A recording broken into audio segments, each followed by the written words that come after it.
자, 오늘 하나님 나라에 대한 말씀들을 계속 나누고 있습니다. 오늘은 8번째 시간으로요. 하나님 나라는 누가 들어갈 수 있는가?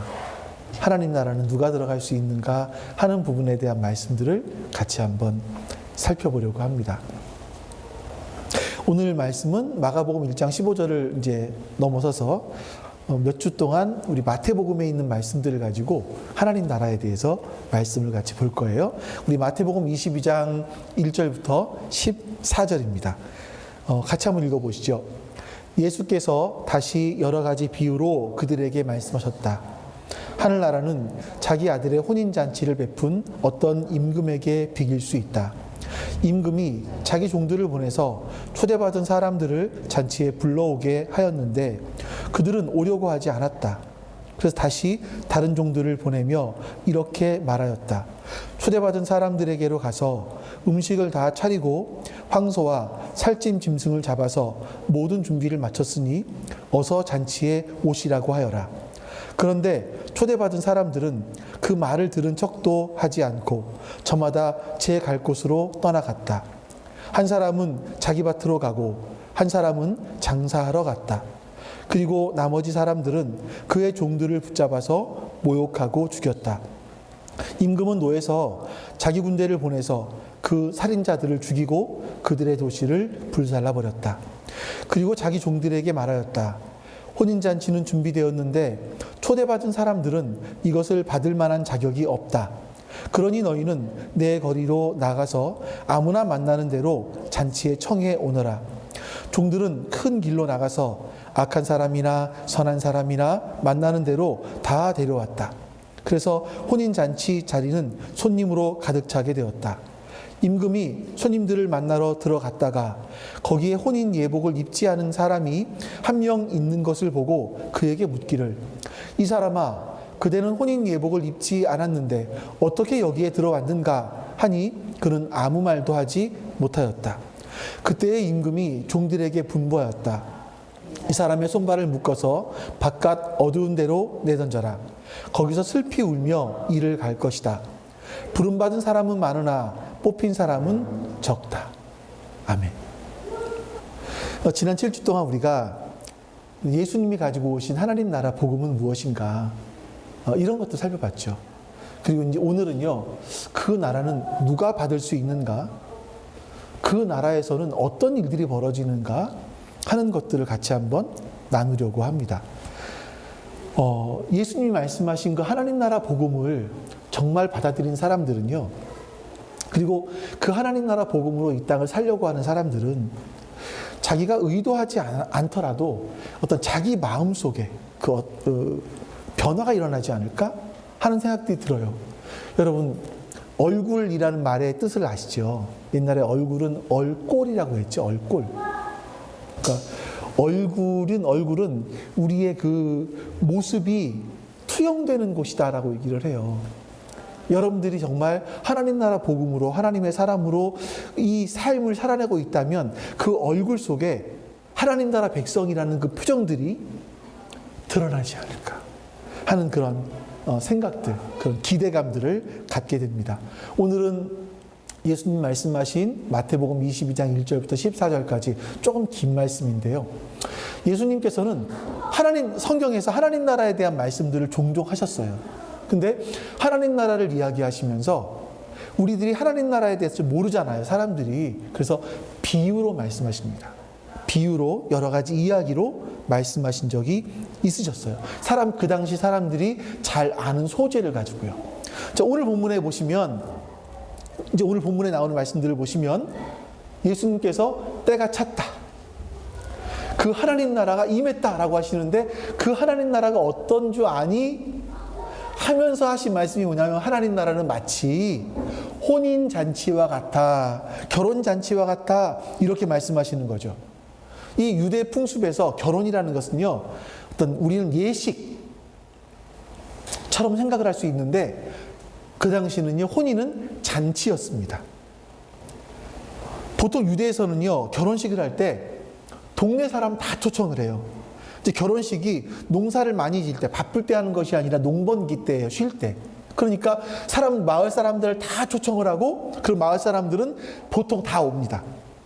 그리고 결혼 잔치는요, 우리처럼 이렇게 요즘에는 1시간 내에 다 끝내야 되잖아요. 우리나라는 일주일 동안 합니다. 길게는 일주일 동안 같이 밥을 먹고 춤을 추고, 그 삼손 같은 경우를 보시면 결혼식 때 막 수수께끼를 내고 이런 것 오락거리도 하잖아요. 그러니까 결혼식 하는 일주일 동안 그 사람들에게는 굉장히 큰 잔치였던 것을, 우리가 마을 잔치였던 것을 알 수가 있어요.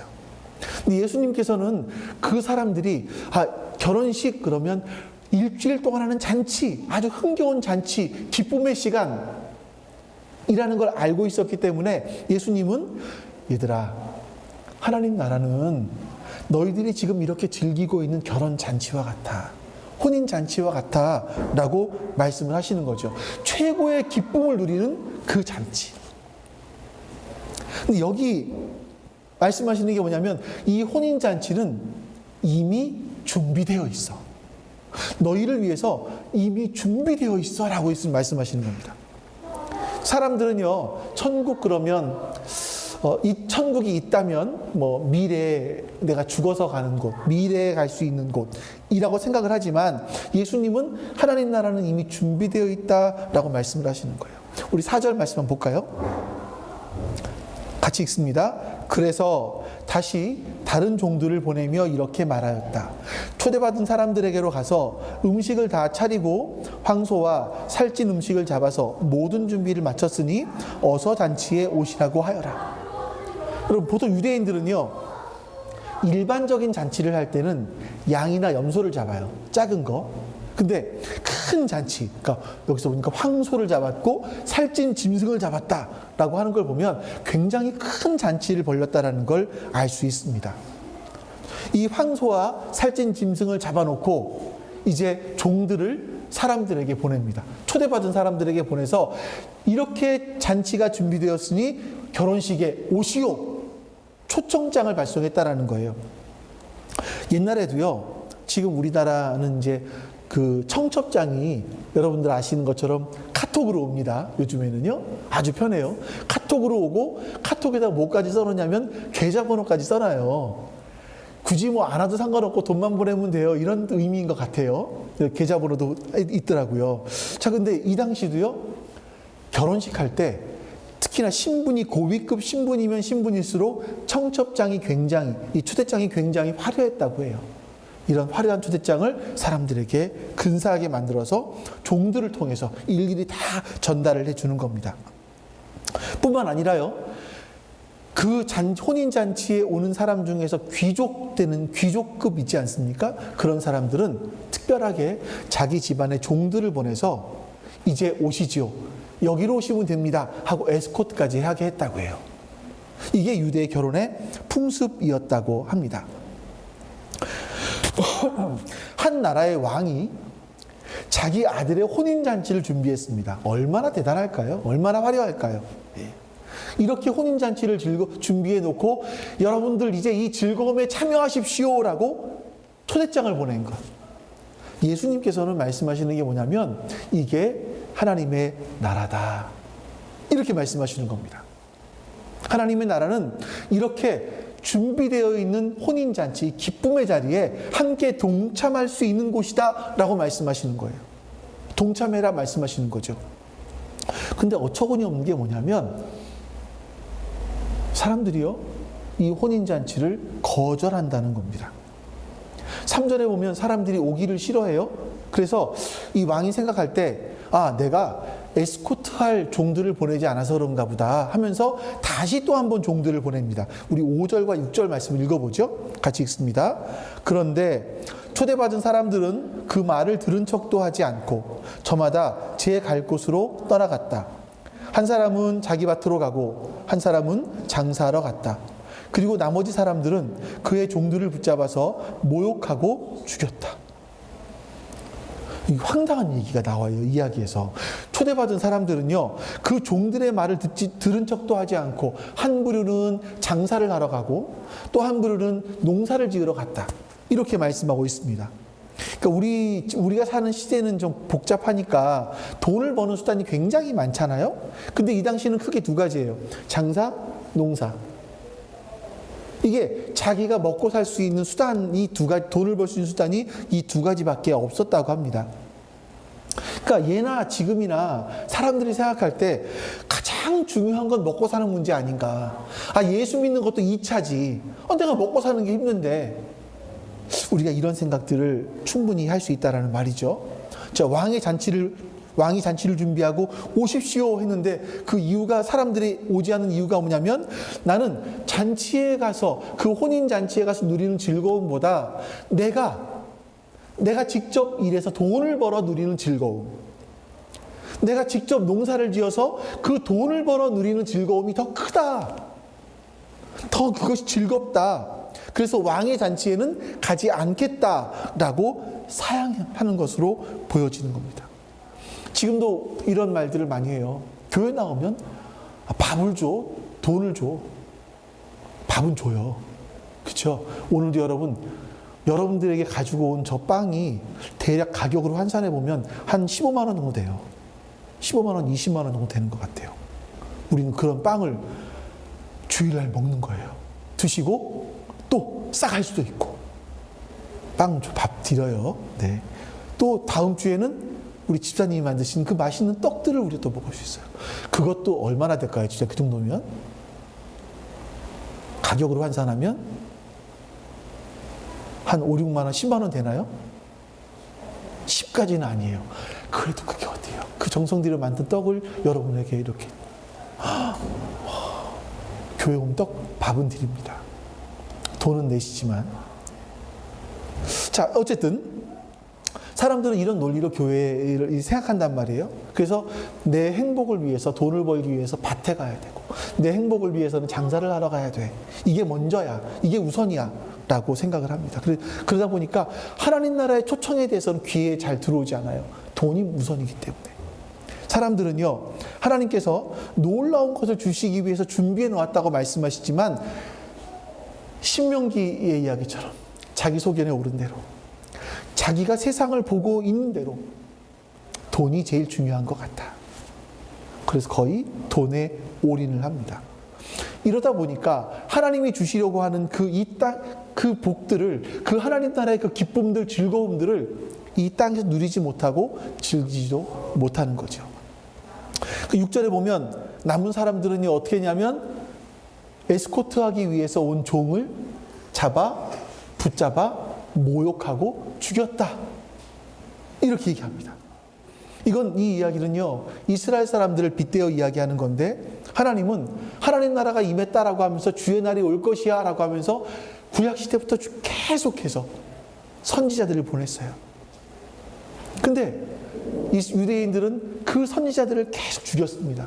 어떤 사람만 가까이 있는 줄 아세요? 자기 귀에 좋은 얘기 해준 사람. 잘 될 거야. 복 받을 거야. 너 기도만 해. 모든 문제가 해결될 거야. 이런 사람들은 높여주고, 하나님의 말씀을, 진짜 하나님의 심판이 있어, 너희들이 그렇게 하나님의 말씀을 지키지 않으면 하나님의 언약하신 대로 너희들을 심판하실 거야 라고 말하는 선지자들은 다 죽였습니다. 이 말씀, 예수님께서 바로 이 말씀을 하시는 거죠. 그리고 최근에는 세례 요한까지 죽였습니다. 그 8절부터 보면 그 왕은 이 자신의 초대를 어처구니 없이 거절하고 종들을 죽인 사람들에게 분노해서 왕의 군대를 보냈다. 그리고 그 살인자들을 죽이고 그들의 도시를 불살랐다. 이렇게 얘기해요. 근데 이 이야기가 초대교회 그리스도인들에게는 굉장히 충격적인 이야기였습니다. 피부에 와닿는 이야기였죠. 왜냐하면 초대교회 성도들은요, 이 말씀들이 어떻게 실제로 이루어지는지를 정말 고마워요, 집사님. 나 보고 있어줘서 너무 고마워요. 집중해줘서. 나는 오늘 처음에 예람이가 나를 너무나 집중하는 거예요. 그래서 너무 예람이 감사해. 너무 감사해 이랬는데, 네, 감사해요. 이렇게 감사하면서 잠깐 잊어버렸어요. 초대교회 성도들은요, 이 말씀이 어떻게 이루어지는지를 봤거든요. 이 유대인들은요, 역사 속에서 이 혼인잔치의 초청장을 가지고 오신 예수님을 유대인들은 모욕하고 죽였죠. 그 후에 AD 70년에 로마의 티투스 장군이 예루살렘으로 쳐들어와서 예루살렘 성을 완전히 무너뜨리고 예루살렘 성전도 다 무너뜨렸어요. 유대인들은 역사 속에서 자신들의 예수님의 초청장을 거절한 사람들이 어떤 결과를, 어떤 심판을 당했는지를 본 겁니다. 여러분, 하나님이 초대한 혼인잔치에 참여하지 못한 것은요, 그 좋은 잔치를 구경하지 못했다? 그 좋은 잔치에서 화려한 이것들을 구경하지 못했다? 음식 먹지 못했다? 이게 문제가 아니라 그 왕의 초청을 거절했다라는 거예요. 그리고 그 종들을 죽였다라는 것은 왕을 반역했다라는 거예요. 반역. 자, 여러분, 오늘날 우리 한국교회를 한번 볼까요? 한국교회는 많은 그리스도인들이 이 하나님 나라의 초청을 들었습니다. 근데 그 초청에 귀를 기울이지 않아요. 그냥 교회 다니는 것으로 만족합니다. 예수님은 여러분들을 그냥 교회 다니라고 교인이 되라고 초청하신 게 아니에요.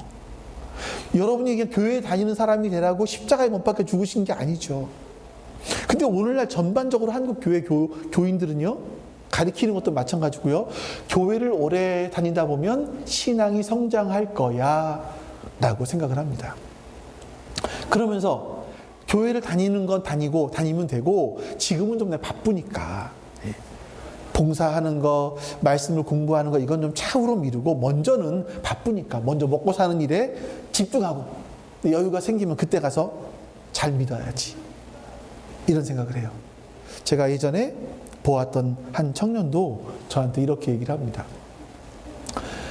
가장 꿀은 이런 것 같아요 하면서 꿀이래요. 꿀은 이런 것 같아요. 죽기 전에 예수님 믿으면 정말 좋을 것 같아요.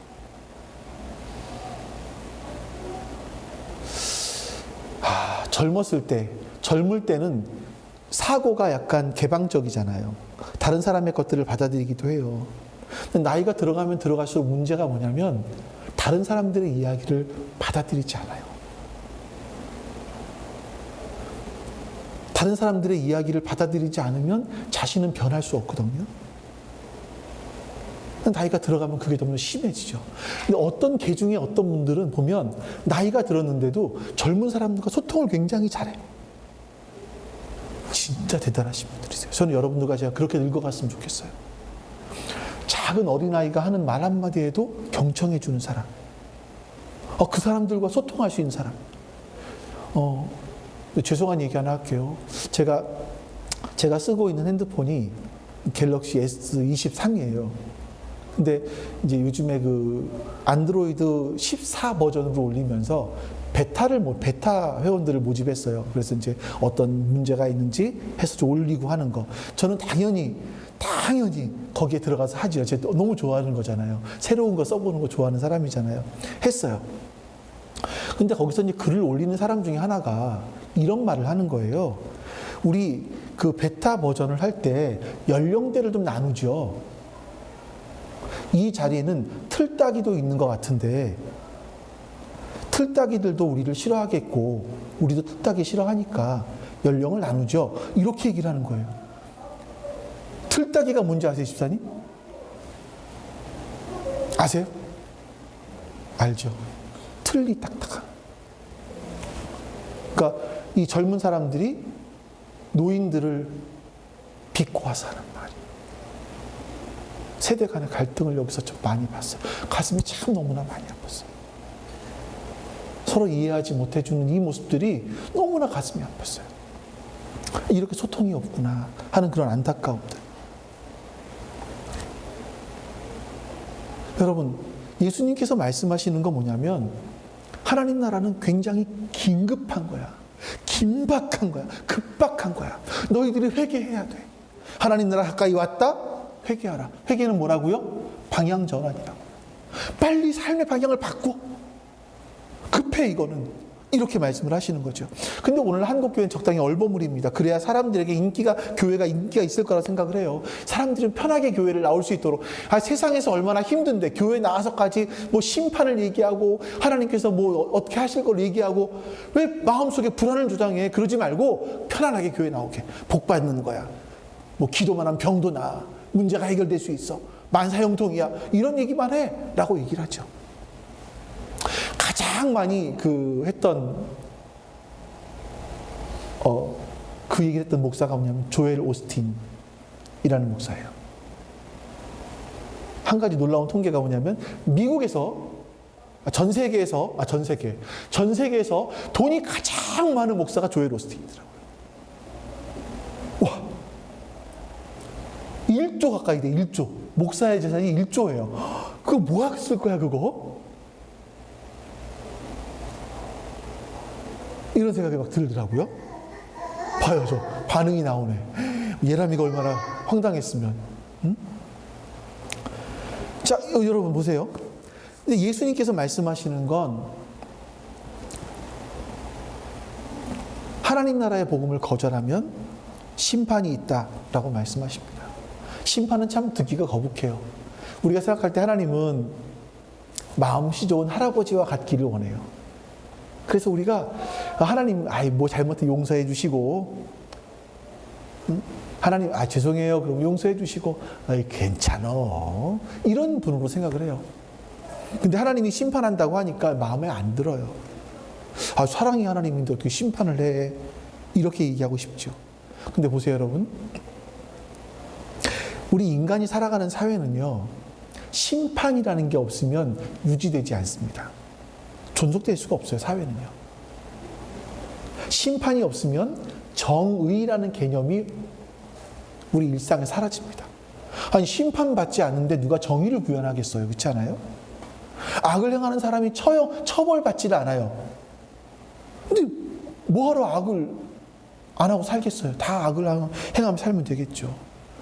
여러분 심판은요 영적으로 더더욱 그렇습니다. 구원이 뭐냐면 심판받을 사람들이 그 심판을 당하지 않는 것을 말해요. 그 심판을 살아남는 것, 심판을 모면하는 것. 그런데 지금의 교회는 심판을 말하지 않아요. 저도 참 이것 때문에 많이 회개했습니다. 심판을 얘기하지 않는 것 같아요. 그냥 뭐 죄를 좀 지을 수 있죠. 죄 지으면 회개하는 거. 회개하면 되지. 거짓말 같은 거, 이런 거는 뭐 다 누구나 하는 건데, 뭐 죄치게나 드나요? 그냥 이거 뭐 동성연애 이런 거나 해야 되지요. 죄를 지어도 회개하면 되잖아요. 자, 그럼 죄를 지었다고 해서 심판을 받지도, 뭐 죽는 것도 아닌데, 살려주시는 것에 대한 감격이 뭐가 있겠습니까? 없죠. 구원받는 것에 대한 감격이 없는 거예요. 내가 죽을 사람이 아니기 때문에. 구원은 어떻게 받습니까? 교회에 나오면 그냥 받는 거라고 생각을 하는 거죠. 그렇죠? 근데 문제는 여러분, 예수님께서 심판이 임박해 있다고 분명히 말씀을 하고 계신다는 겁니다. 제가 젠틀하지 못하게 좀 심판에 대한 얘기, 이런 얘기는 좀 현대교회에서는 안 맞지 않은 거 아닌가? 이렇게 생각하실지 모르겠지만 예수님 말씀이에요. 우리 요한복음 3장 말씀을 좀 볼까요? 거북하지만 좀 해야 될 말씀인 것 같아요. 같이 읽습니다. 시작. 아들을 믿는 사람은 심판을 받지 않는다. 그러나 믿지 않는 사람은 이미 심판을 받았다. 그것은 하나님의 독생자의 이름을 믿지 않았기 때문이다. 자, 여러분, 이것이 성경의 분명한 말씀이에요. 그래서 이 하나님을 진실로 믿고 따라가지 않으면 그 인생에서 하나님의 심판의 흔적들이 여기저기서 막 나타나기 시작을 합니다. 사람들은요, 하나님을 안 믿어도요, 하나님께서 그 양심에 법을 주셨어요. 선을 행하는 것이 옳다. 또 정직한 것이 옳다. 인간을 인간으로 대접하는 것이 옳은 일이야. 라는 이 양심의 법들이 있어요. 하나님이 주신 양심의 법칙이죠. 근데 사람들이 이 양심의 법칙만 지켜도 인간 사회는 덜 망가질 거예요. 사람들은 하나님을 무시합니다. 하나님이 세우신 원칙도 무시하고 자기 소견에 오른 대로 살아가요. 자기 마음대로 살아가요. 그래서 이 사회가 망가지고 문화가 망가지고 부서지게 되는 거죠. 이것이 현재적인 심판인 거예요. 한국 사회가 현재적인 심판을 경험하는 것이 이런 게 있을 것 같아요. 우리가 깨어진 세상에 살다 보니까 이 개개인들이 잘못한 게 특별히 없음에도 불구하고 사회 구조 때문에 당하는 어려움들이 굉장히 많습니다. 묻지마 폭력. 아무 일도 안 했는데 이런 폭력들이 일어날 수 있다는 거죠. 또 돈을 벌기 위해서 일부 사람들은요, 청소년, 학생들에게 마약을 팔아요. 도대체 이런 게 가능한 일입니까? 우리나라 한국 사회에서 일어나는 일들이죠. 가장 크게 부각되는 문제 중에 하나가 뭐냐면 저출산 문제예요. 제가 굉장히 공감이 가는 글을 하나 읽었었어요. 이제 그 글을 찾지는 못했는데 그 내용들이 뭐였었냐면 지금의 출산하는 세대, 지금의 출산하는 세대는 이 가정의 따뜻함을 경험해 보지 못한 세대라는 거예요. 왜 그런가 보니까 입시, 이 입시 경쟁 때문에 아이들은요, 학교가 끝나면 학원, 학원이 끝나면 보충과외, 보충과외 끝나면 집에 와서 잠깐 잠자고 그 다음날 일어나서 또 학교, 학원, 보충과외, 집참. 그리고 학교, 학원에서는 끊임없는 경쟁. 아이들이 이런 거죠. 그러니까 아이들의 일상이 너무너무 힘든 거예요. 이렇게 힘든 일상인데 집에 딱 왔어요. 밤늦게 왔어요. 그러면 아빠가 있나요? 엄마가 있나요? 따뜻한 가정이 아이들에게 있나요? 아이들은 집에서 따뜻한 가정을 경험해 볼 수가 없어요. 아빠는 돈 벌러 나가야죠. 가장 중요한 돈. 근데 아빠가 버는 돈만으로는 아이들 학원비를 감당 못하니까 엄마도 나가서 돈을 벌어야 돼요. 그러니까 아이들이 자라면서 집에서 따뜻한 부모의 사랑을 경험해 보지 못하는 거예요, 아이들이. 심리학자가 얘기하는 것이 뭐냐면 부모의 사랑의 결핍으로 말미암아 아이들이 비혼을 선택한다. 이런 얘기들을 하기도 하는 겁니다. 제가 시간이 50분. 제가 엊그저께 이제 이런 얘기를 집사람하고 며칠 전에 이런 얘기를 집사람하고 했어요. 제가 이제 너무 젊은 나이에 아빠가 됐잖아요. 7살 때 아빠가 됐나? 그러니까 너무 어린 애가 아빠가 처음이라서.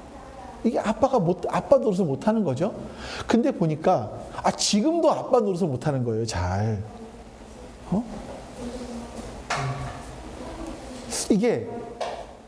이 과정들을 쭉 봤더니, 제 삶을 봤더니, 생각을 해봤더니, 우리 아버지는 어떤 분이셨냐면, 아버지에게서 한 번도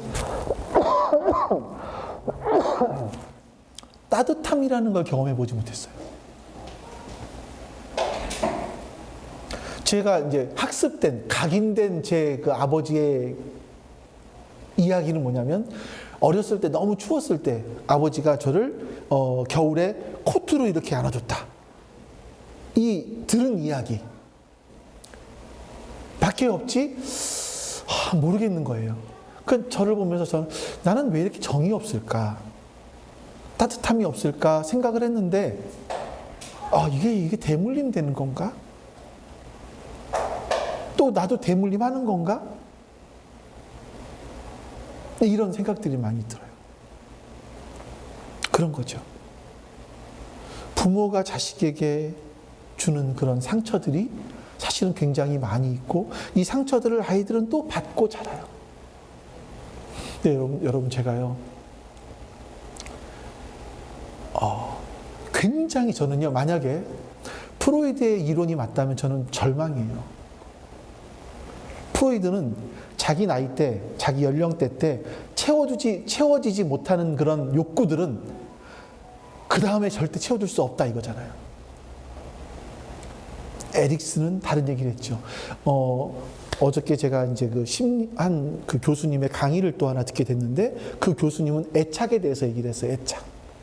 애착도 역시 그 다음 때 가면 학습된 애착이 생길 수 있다 이거예요. 어렸을 때 가장 중요하게 애착이 형성되는 시기가 뭐 24개월 전후예요. 그때 애착이 형성되지 못하면 애착이 없는 거예요. 그것 때문에 부작용들이 생기는 거예요. 근데 나중에 가면 친구들 때문에 또 부인 때문에 사회에서 학습된 애착들이 생길 수 있다는 거죠. 정말 그게 희망이었어요. 제가 잠깐 다른 얘기를 했습니다만, 그러니까 사람들은 이렇게 상처를 가지고 살아가요. 제가 마지막에 그 크신 하나님의 사랑 이걸 보면서 이게 진짜 그 사랑이 나를 숨쉬게, 내가 부모에게서 받아보지 못한 그 사랑, 사회 속에서 그 경쟁, 학교를 다니면서 친구들의 우정은 무슨 우정이에요. 개뿔이지 그거. 학교도 경쟁, 사회 경쟁. 어디 하나 좀 마음 편하게 숨 쉴 수 있는 그런 공간이 없는 그런 삶 속에서 주님의 사랑을 발견했을 때 주님의 사랑이 나를 숨쉬게 할 수 있다. 내가 주님의 사랑을 발견하면 거기서 숨 쉴 수 있는, 살 수 있는 길이 열린다는 거. 이게 우리 진짜 희망이죠. 주님을 통해서 우리가 애착을 누릴 수 있고, 내가 아버지한테 구박받으면서 못 얻었던 그 사랑, 내 삐뚤어진 그 감정들, 삐뚤어진 사고, 이게 우리 주님 만났을 때 해결될 수 있다는 거죠. 이 해결책은 여기밖에 없는 것 같아요. 정말 여기밖에 없는 것 같아요. 그 어디서도 정말 우리가 사랑을 누릴 수 있는 곳이 없지 않나 하는 생각이 들어요. 사람들은 이 망가져가는 세상 속에 살아가면서도 끊임없이 해결책을 모르니까 그냥 살아가는 거예요. 똑같이 남들처럼. 한국 사회가 이렇습니다. 이것 때문에 고통스러워하는 사람들이 한두 명이 아니에요. 이게 여러분 하나님의 초청을 거절한 결과입니다. 그리고 하나님께서는 하나님의 때에 임하셔서 마지막에 정리하실 것이다 말씀하시죠. 오늘날 하나님 나라가 잔치가 되지 못하는 사람들이 너무나 많습니다. 이게 오늘 우리가 속해 있는 교회의 모습이기도 하고 우리의 사회의 모습이기도 해요. 그래서 예수님 말씀하신 걸 보면 그 왕은 왕의 군대를 보내서 도시를 불태우고 살인자들을 처벌했다. 이렇게 말씀하죠. 이걸로 딱 끝이면 우리는 절망 아니겠습니까? 근데 왕이 이상한 일을 해요. 우리 9절부터 10절 말씀을 읽어보겠습니다. 같이 읽습니다. 시작. 그러니 너희는 내 거리로 나가서 아무나 만나는 대로 잔치에 청해 오너라. 종들은 큰 길로 나가서 약한 사람이나 선한 사람이나 만나는 대로 다 데려왔다. 그래서 혼인잔치 자리는 손님으로 가득 차게 되었다. 오늘은 제가 중간에 다른 이야기를 해서 조금 깁니다. 하나님 나라의 혼인잔치를 준비했는데 원래 초청장을 보냈던 사람들이 안 온 거예요. 무엇 때문에? 난 내 밭에 가서 돈을 벌어야 되고 내가 장사를 하면서 내 돈을 벌어서 내 행복을 내가 챙겨야 됩니다 라고 얘기하면서 참석하지 않았단 말이죠. 그래서 왕은 어떻게 하냐면 길거리로 나가서 종들을 다시 보내서 길거리로 나가서 만나는 사람 아무나 데려와라 이렇게 이야기합니다.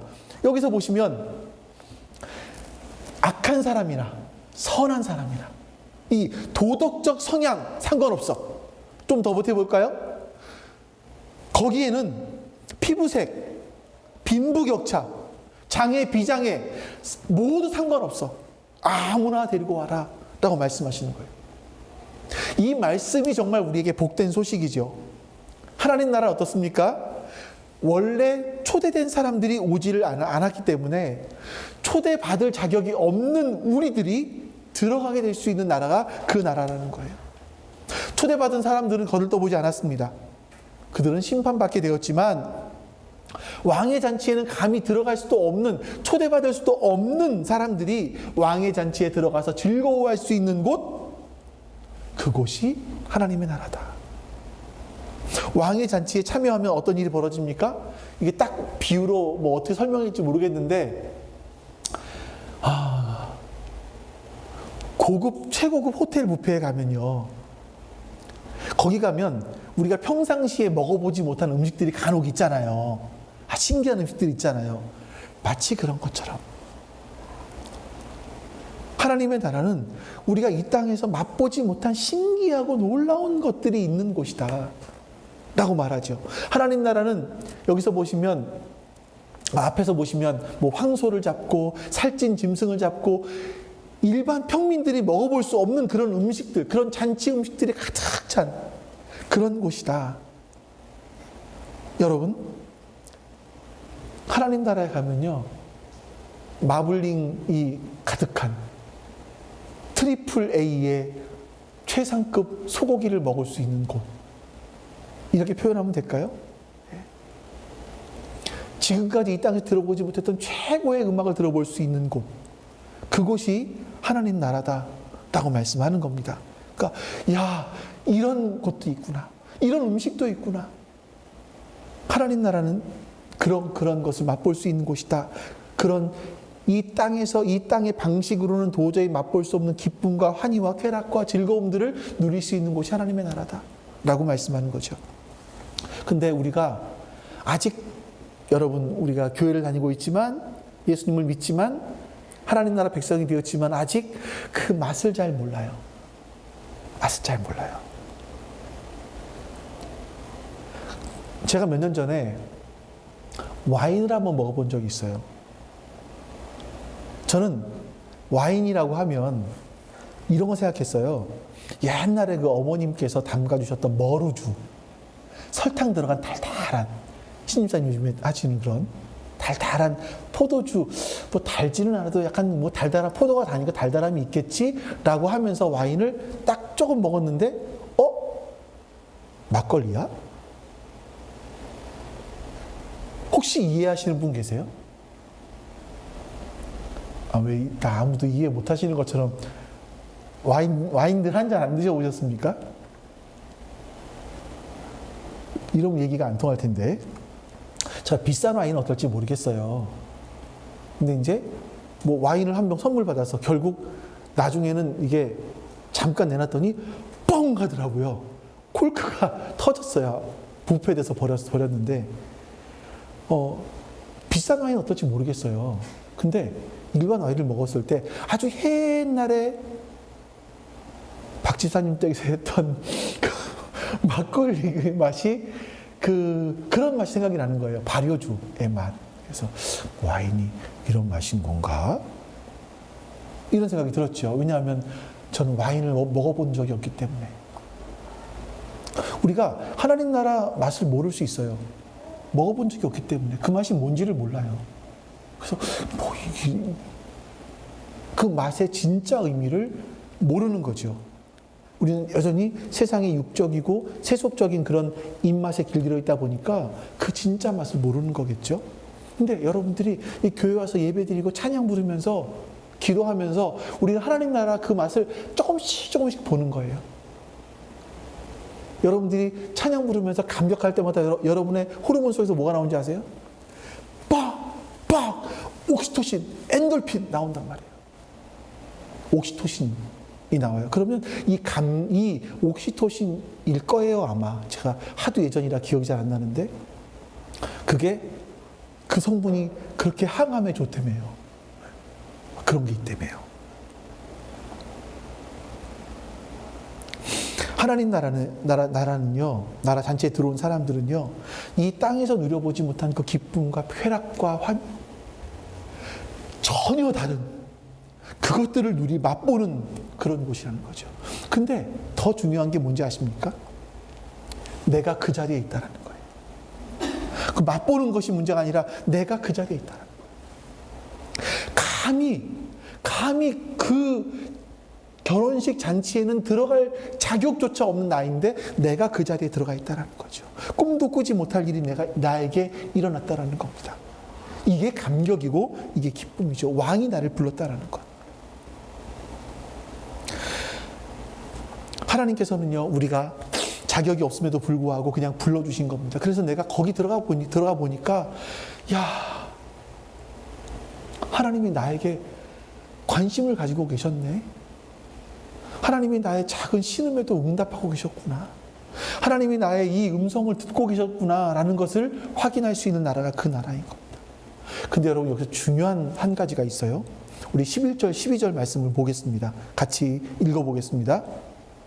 임금이 손님들을 만나러 들어갔다가 거기에 혼인 예복을 입지 않은 사람이 한 명 있는 것을 보고 그에게 묻기를, 이 사람아, 그대는 혼인 예복을 입지 않았는데 어떻게 여기에 들어왔는가 하니 그는 아무 말도 하지 못하였다. 그때의 임금이 종들에게 분부하였다. 이 사람의 손발을 묶어서 바깥 어두운 데로 내던져라.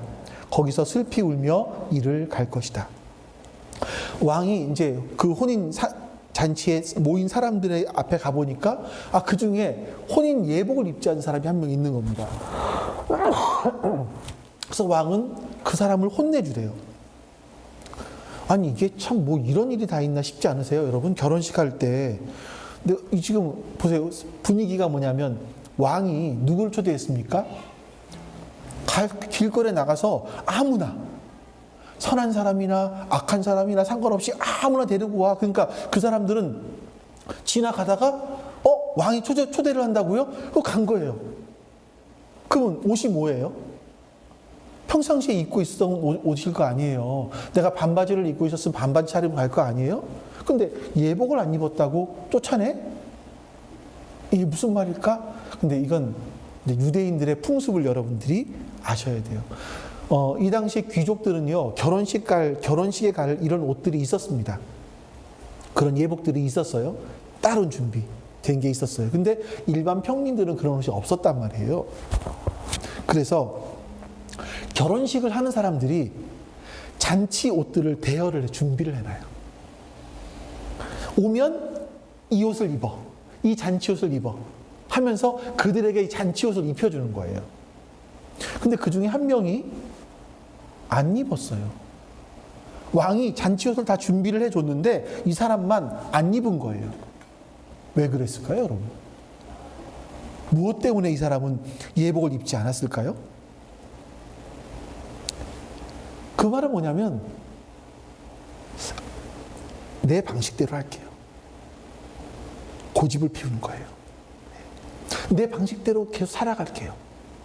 형식이 뭐가 중요해? 마음만 있으면 되지. 나 왕의 잔치에 들어갔으면 됐지. 뭐 형식적으로 그 옷을 입어야만 됐고, 내 고집을 피우는 거죠. 많은 사람들이 하나님 나라 근처까지 왔지만 하나님 나라를 맛보지 못하는 이유가 뭐냐면요, 자기 방식을 고집하기 때문인 겁니다. 내가 입던 옷을 그냥 입고 가겠습니다. 난 새 옷 필요 없어요. 많은 사람들이 자기 스타일을 그대로 유지하면서 하나님이 제공하는 삶의 방식을, 하나님이 제공하는 하나님이 제공하는 옷 거부해요. 내 마음대로 하겠다라고 하는 거죠. 하지만 여러분, 왕의 잔치에 참여하는 사람들은 이런 사람들인 겁니다. 나는 부족합니다. 나는 예복을 갖추지 못했습니다. 그래서 왕이 주신 예복을 입겠습니다. 라고 인정하는 사람들인 거예요. 네. 나는 내 의로는 안 됩니다. 나는 예수님께서 피 흘려 죽으신 그 십자가의 의의를 덧입겠습니다. 나 그거 아니면 못 들어갑니다. 라고 고백하는 사람들인 거예요. 하나님 나라 들어갈 사람들은요. 적지 않은 그리스도인들이 하나님을 믿는다고 얘기를 해요. 하지만 여전히 세상의 방식을 따라갑니다. 경제적인 문제라든지 아이를 키우는 문제라든지 삶의 문제라든지 많은 부분에서 이런 일들이 일어나고 있어요. 하나님 나라 백성이라고 말은 하지만 여전히 방식은 세상 방식으로 살아가고 있는 거죠. 하나님께서는 내보내라 말씀하십니다. 내보내라. 내보내고 싶어 하시는 것이 아니라 그 사람의 잘못된 마음과 행위를 계속 고집하고 있었기 때문에 그 자리에 있을 수 없게 되는 거예요. 예수님은 이 말씀 마치면서 이렇게 말씀하셨습니다. 우리가 말씀 마지막 14절 보겠습니다. 같이 읽어볼게요. 부름을 받은 사람은 많으나 뽑힌 사람은 적다. 밑에 개역개정으로도요. 청함을 받은 자는 많되 택함을 입은 자는 적으니라. 이건 이제 제가 잠깐 첨가해서 말씀을 드리자면, 이 부분은 우리가 예정론을 많이 얘기할 때 이 말씀을 써요. 우리 예정론이라고 하면 이런 거라 생각해요. 예를 들어서 하나님께서 3단지에 사는 사람들은 택했어. 근데 2단지에 사는 사람들은 택하지 않으셨어요. 그러면 3단지에 사는 사람들은 지금은 뭔 짓을 하더라도 나이가 들어서 언젠가 하나님이 부르셔서 회개를 하고 하나님께 다시 돌아올 거다. 근데 2단지에 사는 사람들은 뭔 짓을 해도 지금은 아무리 열심히 믿어도 언젠가 타락할 거야. 이게 사람들은 예정론이라고 생각을 합니다. 근데 보세요, 여러분. 부름받은 사람은 많아요. 이 부름받았다라는 말이 뭐냐면요, 종들이 초대장을 가지고 가서, 본문의 말씀이 연결되어 있는 거니까 보시면 돼요. 종들이 초대장을 가지고 가서 오십시오, 부름받은 거예요. 근데 초대장을 받긴 받았는데 어떻게 해요? 나는 장사하러 가야 돼요. 나는 사업을 하러 가야 돼요. 하면서 거절한 사람이 있는가 하면, 어떤 사람들은 왕이 준비한 예복을 입고 결혼식에 참석을 합니다. 그러니까 여러분, 초청을 받고 스스로 하나님 앞에서 진실하게 반응하는 거예요. 여러분, 믿음이 있다라는 건 뭡니까? 하나님의 말씀이 있으면 그 말씀에 반응하는 거예요. 그게 믿음이 있는 거예요. 하나님 말씀은 있는데, 나는 내 멋대로 살 거야. 이건 내 마음에 안 들어. 이건 믿음이 있다라고 할 수 있는 게 아니에요. 아까 그 예복을 입지 않은 사람과 똑같은 부분인 거죠. 그러니까 적어도 본문에서 얘기하고 있는 예정론이라는 건 뭐냐면, 구원받게 하는, 누구는 구원받게 하고 누구는 구원 못 받게 했다라는 것이 아니라 하나님께서 모든 사람들을 초청했다, 불렀다. 그 중에 자기가 살고 있던 삶의 방식을 내려놓고 하나님의 방식을 따라서 진실하게 그 삶의 방식을 추구하는 사람들, 이게 택한 사람, 뽑힌 사람이다, 이거죠. 여러분, 하나님 나라는 혼인잔치라는 것을 잊지 마시기 바랍니다. 이 잔치에 여러분들을 초청하셨어요. 그 나라에는요, 참된 기쁨과 행복과 환희가 있습니다. 우리가 이 땅에서 맛보지 못했던 맛이 그 나라에는 있는 거죠. 우리는 그 나라 가면, 우와, 이런 세계가 있구나 할 거예요. 우와, 이런 세계가. 전 이것만 이런 말씀만 하면 떠오르는 하나의 사건들이 있어요. 짧게 얘기할게요. 아마 예찬이가 한두 살 때 됐을 거예요. 어린이날이었나 생일이었나 그래서 패밀리 레스토랑을 처음 갔습니다. 저희도 아마 처음이었던 것 같아요. 미아리에 있는. 갔더니 예은이는 뭐 더 어려서 그런 거 모르지만 예찬이가 나왔는데 자동차처럼 생긴 그릇에 뭐 깃발까지 꽂혀 있고 한 음식을 딱 보면서 애가 이 표정을 정말 잊지를 못하겠는 거예요. 우리가 하나님 나라 가면 그럴 거예요. 와, 하나님 나라가 이래? 하나님 나라가 이래? 그럴 것 같아요. 그리고 그 다음에는 누군가가 떠오를 거예요. 이 자리에 우리 엄마 아빠가 있어야 되는데, 이 초청을 우리 친구가 들어야 되는데, 그래서 이 자리에 함께 있어야 되는데, 이런 생각이 들 거예요. 전도는 어떤 프로그램이 아니라 하나님 나라의 긴급성을 알게 된 사람들이 하나님이 다스리시는 새로운 시대가 시작되었다라는 걸 발견한 사람들이 다른 사람에게 그 사실을 전달해 주는 것이 전도이죠. 여러분, 예수님은 여러분들을 향해서 초청장을 보내셨습니다. 말로 보내신 것이 아니라 그분이 직접 이 땅에 오셔서 죽으시고 부활하심으로 인류에게 초청장을 보내셨어요. 이 하나님 나라에 들어와서 세상에서 누릴 수 있는 것들을 누려라 누릴 수 없는 것들을 누려라라고 말씀하시는 거죠.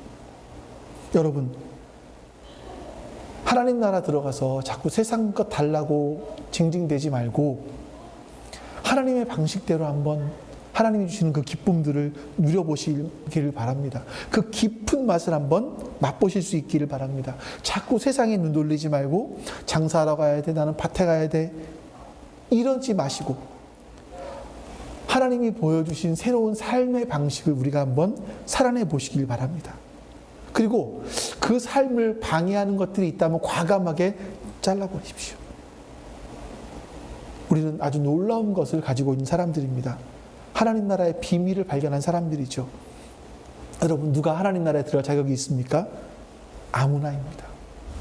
그러나 그 초청에 진실되게 반응한 사람들만 하나님 나라에 들어갈 자격이 있다는 것을 여러분 기억하시고, 여러분들과 제가 그 초대에 진실하게 끝까지 반응함으로 말미암아 하나님 나라만 겨우 들어가는 사람이 아니라 그 나라의 기쁨을 이 땅에서 맛볼 수 있는 여러분과 제가 될 수 있기를 주님의 이름으로 축원합니다. 하나님, 우리는 이 땅에서 우리가 입은 상처들, 우리의 아픔들 때문에 여기저기서 행복들을 찾으려고 합니다. 부모에게 받지 못한 그 사랑 때문에 때로는 이성에게서, 아니면 돈에게서, 아니면 다른 그 무엇 중독에서 잠깐이라도 행복을 찾으려고 합니다. 그러나 하나님, 거기에 행복이 있지 않고 하나님 나라 백성이 된 것, 하나님의 자녀가 된 것, 거기에 진실된 행복이 있음을 깨닫게 해주시옵소서. 그 행복들을, 그 가슴 저미는 행복들을 우리가 이 땅에서도 맛보며 살아갈 수 있도록 주님 은혜를 베풀어 주시옵소서. 하나님의 사랑이 우리 안에 가득하기를 소망합니다. 여호와는 내게 복을 주시고 너를 지키시기를 원하며 여호와는 그 얼굴을 내게 비추사 은혜 베푸시기를 원하며 여호와는 그 얼굴을 내게로 향하여 드사 평강 주시기를 원하노라. 아멘. 이제는 우리에게 참 생명을 주시기 위하여 이 땅에 오신 예수 그리스도의 은혜와 그 아들을 우리에게 보내시기까지 하신 하나님의 사랑하심과 그 사랑을 깨닫게 해주시는 성령님의 내주하심과 교통하심이 지금 주 앞에 모여 예배드린 모든 하나님 백성들 머리 위에 지금부터 영원토록 함께 하시기를 간절히 축원하옵나이다. 아멘.